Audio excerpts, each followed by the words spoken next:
Look, yes, I know this isn't anime, but let's pretend Rey said something weeaboo, okay?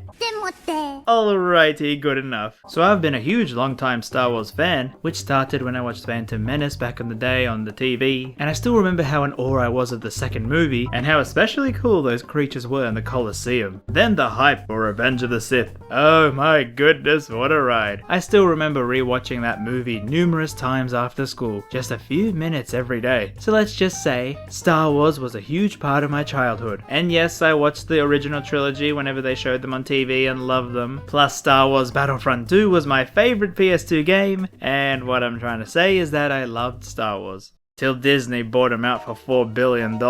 Now with the 7th movie I thought it was fine, it was safe, but when they started introducing a new droid that was the size of a toy, well, I could see the old Disney machine churning its thing. Then the 8th movie happened, and watching it in cinema I could distinctly remember actually liking it. I mean, that one shot of the destroyed ship was amazing. Then when I walked out I started to think about it, and compared to everything I love about the franchise, well yeah, I could start to see how it just didn't feel like the original stories once all the hype died down. Then I didn't even watch movies like Solo. The money machine had worn me down.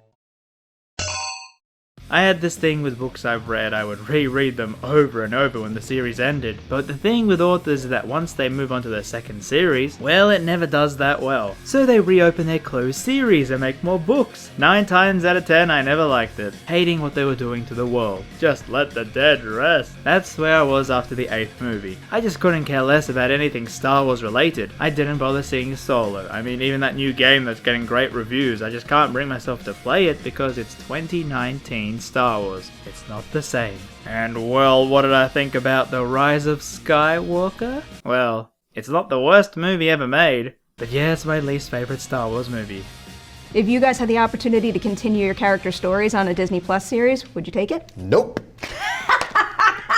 So okay, I barely remembered what happened after the 8th movie, but that opening crawl was great in summarizing the intro to this one. But then, oh my goodness, they jump cut so many times after this. I'm like, slow down, I'm an old man, let me get warmed up to it. So much happened in the opening 20 minutes I was struggling to even process what happened. And even now I can't remember most of it. But then I started to slow down once they reached the sand planet, and I actually started to enjoy it a little bit. The basic plot elements were set up and they were taking their time on the planet. Then they showed a new droid toy, and I'm thinking, oh boy, the marketing executives must be loving their champagne now. I will however put a spoiler warning here, but honestly nothing in this movie really stood out to me from a story perspective. Well, one thing did. So I read a spoiler that Rey was a Skywalker. I'm like, okay, fine, whatever. But then the movie is like, no, she's Palpatine's granddaughter. Okay, that was actually surprising. I mean, I guess it makes more sense than her being some far-flung Skywalker offspring. But when you really think about it, a lot of cracks start to form. Like, who the heck would want to sleep with this dude?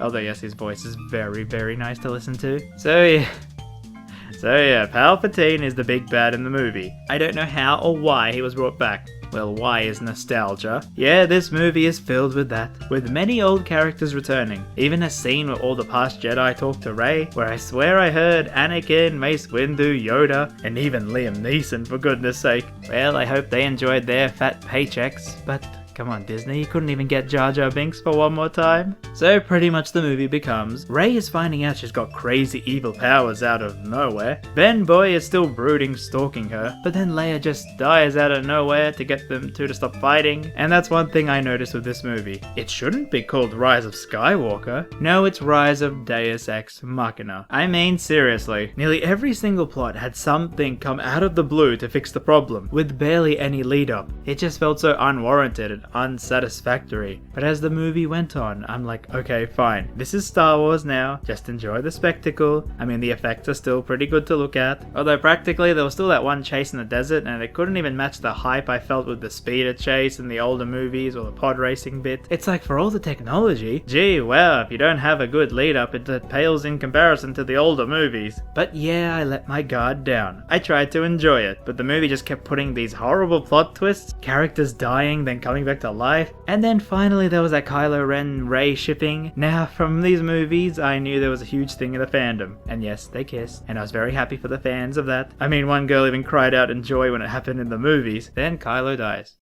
You see what I mean? Like, even when the fans start to find something they like about the new movies, it's like, yeah, nah, no happy ending for you. Also, yeah, that evil Ray was just marketing. Yep.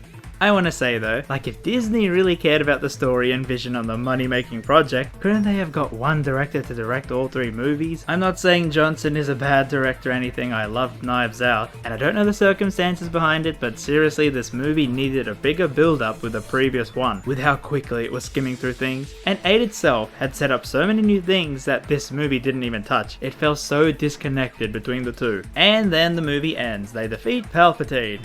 Again, the galaxy is saved, I guess, and Rey does the iconic Luke pose. So there I am walking out at the end, just rolling my eyes that this will make even more money for Disney, when I overheard some kids talking about the ending, discussing it, and I realized, well yeah, it's just a movie, and despite my gripes with it and how they couldn't get a single director to make the 3 movies to get one vision straight, or how Disney is desperately trying to use the good Star Wars brand to bring back $4 billion it gave to George, and for one of the most influential franchises in cinema history, they really don't know how to make movies. To others, it doesn't matter, because these movies will generate hype and excitement for someone, and I can't take that away from them. In my opinion, the movie was a nostalgic mess, but to others it might be the greatest finale to the franchise. So if you enjoyed the movie, good on ya. It's still the worst Star Wars movie for me. Well, until I see Solo, which I heard was even worse. Also, one more thing. They can fly now. They can fly now. They can fly now.